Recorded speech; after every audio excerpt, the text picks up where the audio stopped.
여러분 안녕하세요, 모토라인입니다. 마칸 GTS입니다.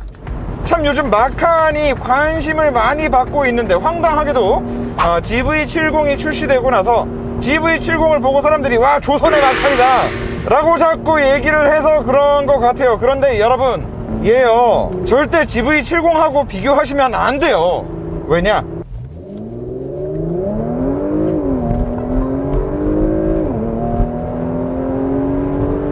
이렇게 아주 잠깐 몇 초만 타보더라도 이 두 차종은 완전 다른 세상에 있는 넘사벽 클래스에 있는 그런 차량이다라는 것을 알 수 있기 때문에.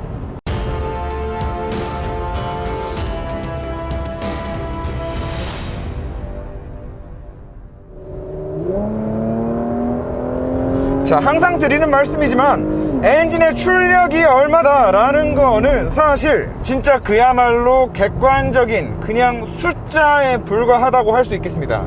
정작 운전을 하면서 중요한 건 그 엔진이 가지고 있는 출력이 얼마나 빠른 속도로 얼마나 좋은 리스폰스를 가지고 빡빡빡 튀어나오느냐, 그리고 그 출력이 바퀴로 전달될 때까지 거치는 트랜스미션부터 시작해서 디퍼렌셜 이런 구동계에서 얼마나 좋은 직결감을 만들어내느냐, 그로 인해서 차를 운전하고 있는 사람이 악셀에 힘을 딱 줬을 때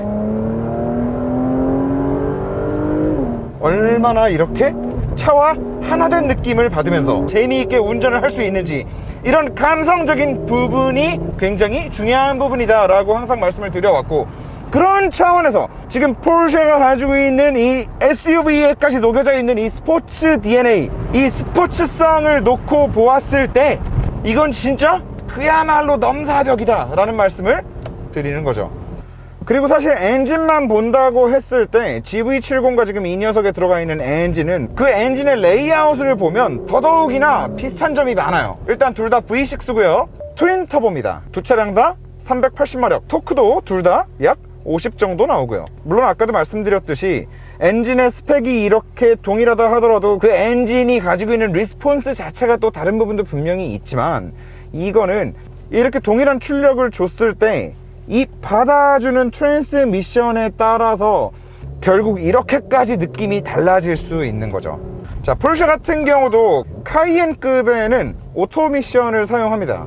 그런데 이 마칸 같은 경우에는 지금 SUV인데도 불구하고 PDK를 채용하고 있고, 그 카이엔에 들어가 있는 ZF 오토 8단 미션이 아무리 좋다 하더라도 도저히 그 스포츠성에 있어서 100% 채워질 수 없는 그 변속 느낌과 직결감, 정말 듀얼 클러치여야만 가질 수 있는 그 느낌까지는 결코 따라올 수 없는 부분인데, 포르쉐가 지금 마칸에는 이 PDK를 집어넣어 놓은 걸 보면 아무래도 카이엔보다 사이즈도 조금 더 작고, 또 차를 이렇게 재미있게 쏘고 다니기 위해서는 이 컴팩트한 이 조건이 사실 가장 첫 번째 조건이라고 할 수 있을 텐데, 결국에 SUV인데도 불구하고 이런 컴팩트한 차량을 만들어서 PDK 미션까지 넣어서 카이엔보다는 훨씬 더 스포츠 드라이빙, 운전하는 재미에 훨씬 더 포커스를 좀 맞춘 그런 SUV를 만든 거라고 할 수 있겠다.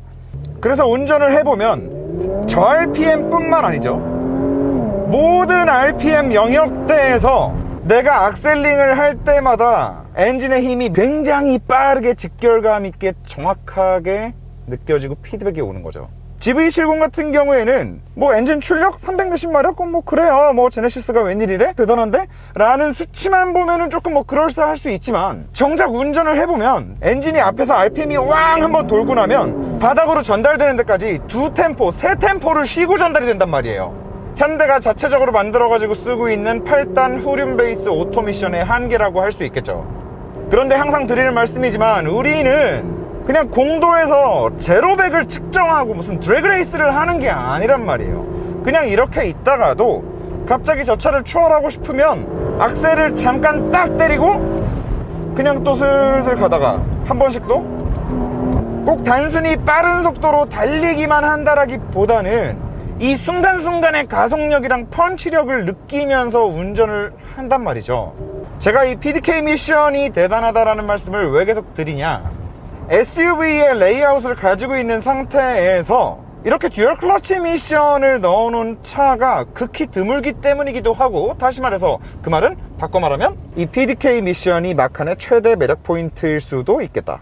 그리고 실제로 생각해보면 대부분의 고성능 SUV들이 전부 다 그냥 오토 트랜스미션을 사용하고 있거든요.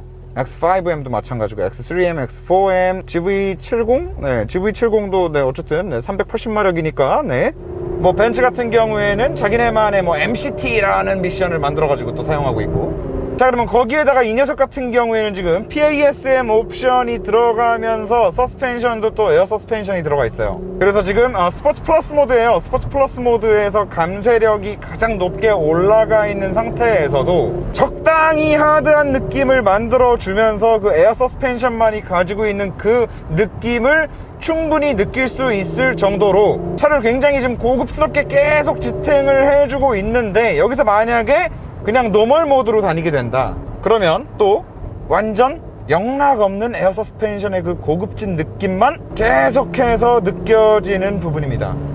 그리고 경쟁 차종이라고 할 수 있는 차들 중에 X4M 같은 경우에 아무래도 코일쇼크를 사용해서 컴포트함보다는 스포츠성에 한참 좀 편중되어 있는 그런 승차감을 가지고 있었거든요. 그리고 GLC63 같은 경우에는 에어 서스펜션을 사용하기는 하지만 걔는 또 시종 일관 너무 하드하기만 해서 진짜 허리가 끊어질 것 같은 그런 불편함이었는데, 얘는 지금 적당히 에어 서스펜션의 고급진 느낌을 어느 정도 지금 그대로 다 느낄 수 있을 정도로 부드럽다가도 서스펜션의 감쇄력을 올리게 되면 딱 승차감을 크게 해치지 않는 선에서 공도에서 재미있게 쏘고 다니기에는 또 충분한 그런 승차감을 만들어줍니다. 그리고 방지턱을 지날 때도 정말 X4M이나 GLC63에 비해서 데일리성, 전천후성을 가장 확실하게 제대로 갖추고 있는 그런 승차감이라고 할 수 있겠고,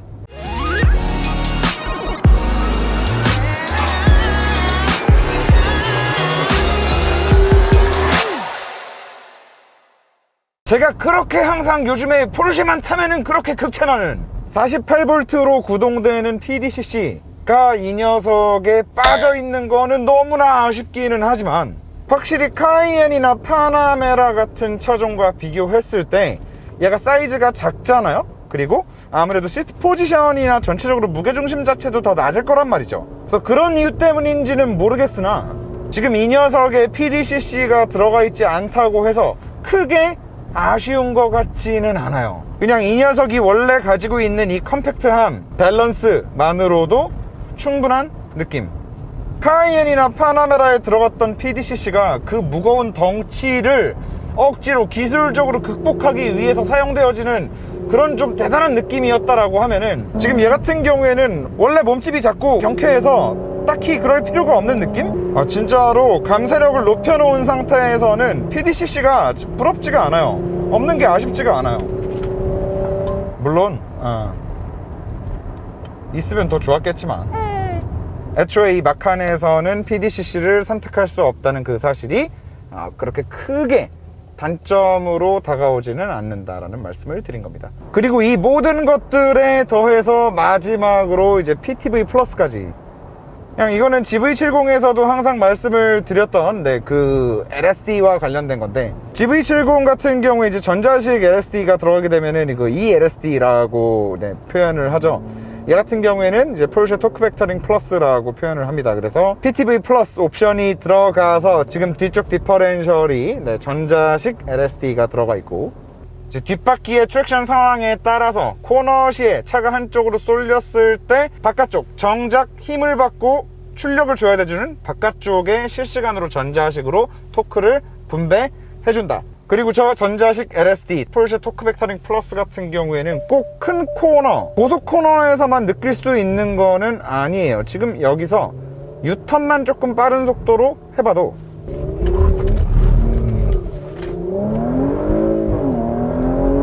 지금 보시면은 영하 9도의 날씨에서 뒷바퀴로 출력이 한 번에 확 가니까 뒤가 살짝 흐르는데, 이 흐르는 상태에서 출력을 계속 주고 결국에는 차를 앞으로 쫙 밀어주는 거죠.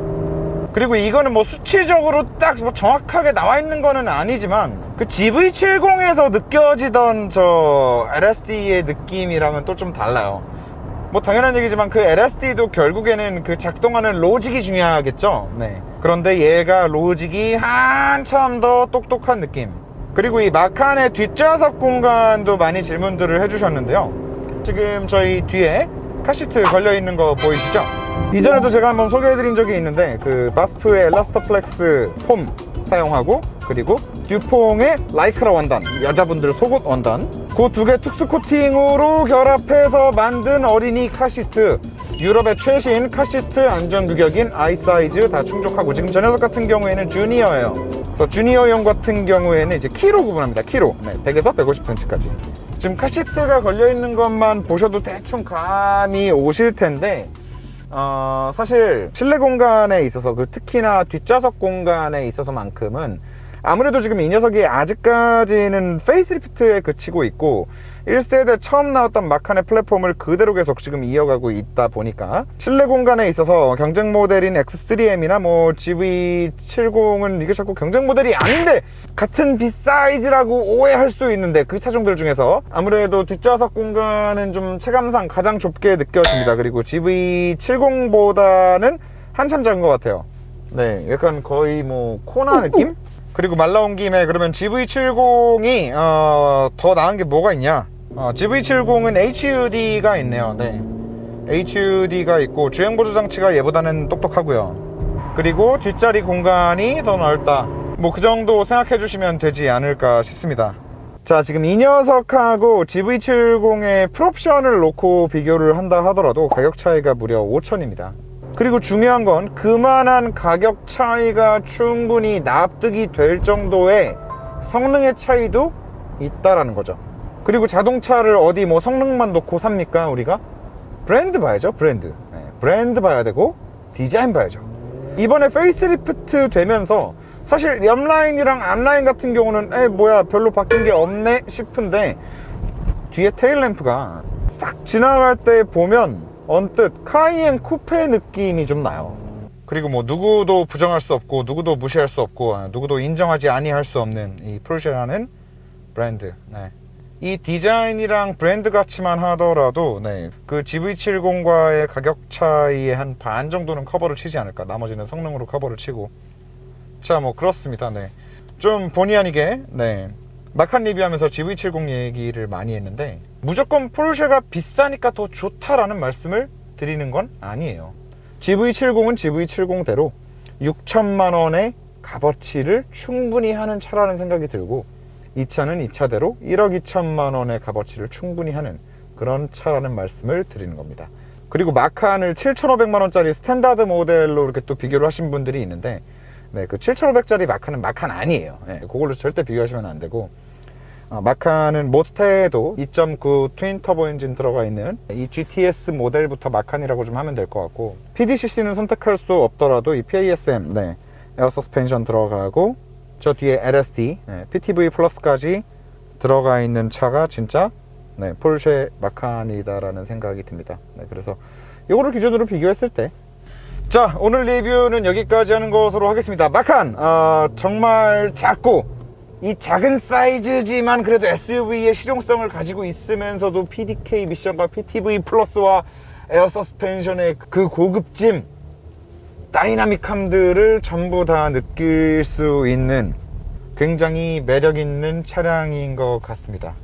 마칸 다음 모델이 뭐 22년 이렇게 뭐 출시될 예정이고, 한국에 들어오면은 뭐 23년 뭐 또 이렇게 될 테니까, 뭐 지금 구매하실 분들은 사셔가지고 한 3년 정도 타시고 싹 정리하실 생각이시다 라고 하면은 네, 뭐 괜찮은 선택이 되지 않을까, 그렇게 구매하셔도 괜찮을 것 같습니다 라는 추천을 드리면서 오늘 영상 여기까지 하는 것으로 하겠습니다. 네, 오늘도 시청해 주셔서 대단히 감사합니다. 끝!